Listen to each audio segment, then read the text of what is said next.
I think theater can be a tool to open up dialogue between communities. Again, to me, it comes down to the intent of the people behind it. NTS was a very intense experience. It was certainly one of my first big forays into theater. I didn't really have too much of a background going into it, and it gave me a lot of tools. I think theater can be a tool to open up dialogue between communities. Again, to me, it comes down to the intent of the people behind it. You can try and open up dialogue between communities, but if, say, your process isn't open, if the people that you have involved in a project are not bringing in a multiplicity of different perspectives and life experiences, if you are not open and generous with the people who you are working with, then you are never going to create an open dialogue. There needs to be the ongoing discussion and integration into a community with a piece if we want to have an actual dialogue with it versus a talk back or other things that we've used in the past. We need to move much more deeper into it.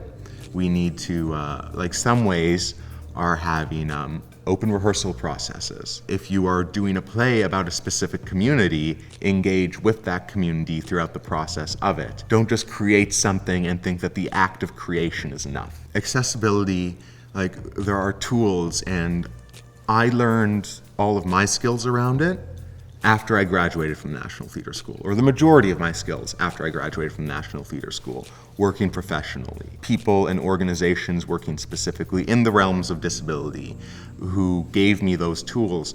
And those tools are things like live audio description for blind and low vision audience members, ASL interpretation, but not just ASL interpretation with an interpreter on the side of the stage, but integrated into the movement and blocking. Relaxed performances to bring in audience members who otherwise aren't able to go see shows. Now we need to have people in the room creatively who are also disabled and representative of the community, not just in our audiences. We need accessible stages, green rooms, dressing rooms. We need our training institutions to be accessible.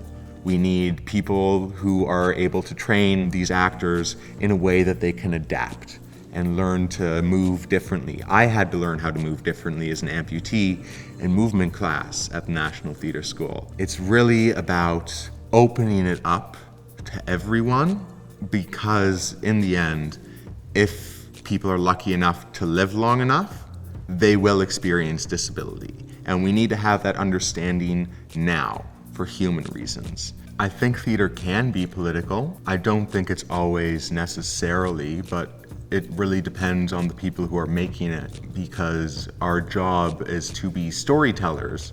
And the best way you can tell a story is to be truthful, to be honest, to be direct.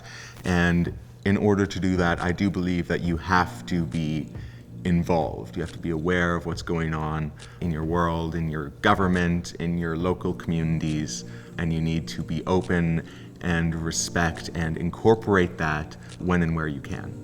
So yeah, I would say theater can be political. I think that we have a lot of institutions, a lot of ideas that are passed on or still carried over from, say, Canada's colonial history. Worldwide, colonialism has impacted the forms in which we tell stories.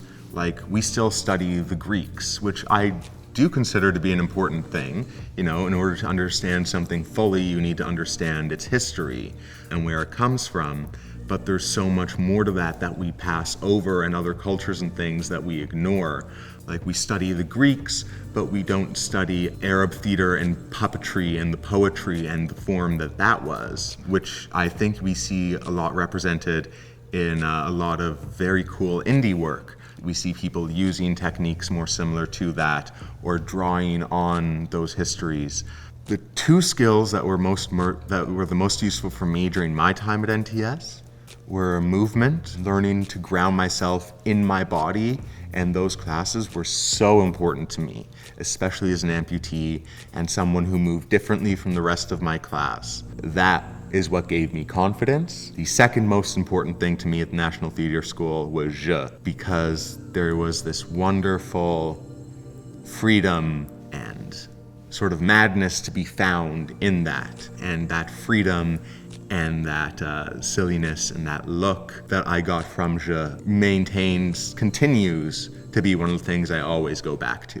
Well, this is maybe a bit of a cop-out, but a dream role for me is one that I've already played, actually. Edgar in King Lear at the National Theatre School was one of the most important roles that I've ever had because of the transformation that Edgar goes through, from the noble to poor Tom, and the experience of feigning madness. And that transformation to me was that moment of transformation that Edgar experiences to me was one of the most important physical actions I have ever taken on stage, seen on stage, and I would love to revisit that character at some point now that I am out in the real world, as it were. But really, my dream role is, I think it exists in new work. It exists in things that may not necessarily exist yet. That being said, I'd also love to play Hamlet. Who wouldn't?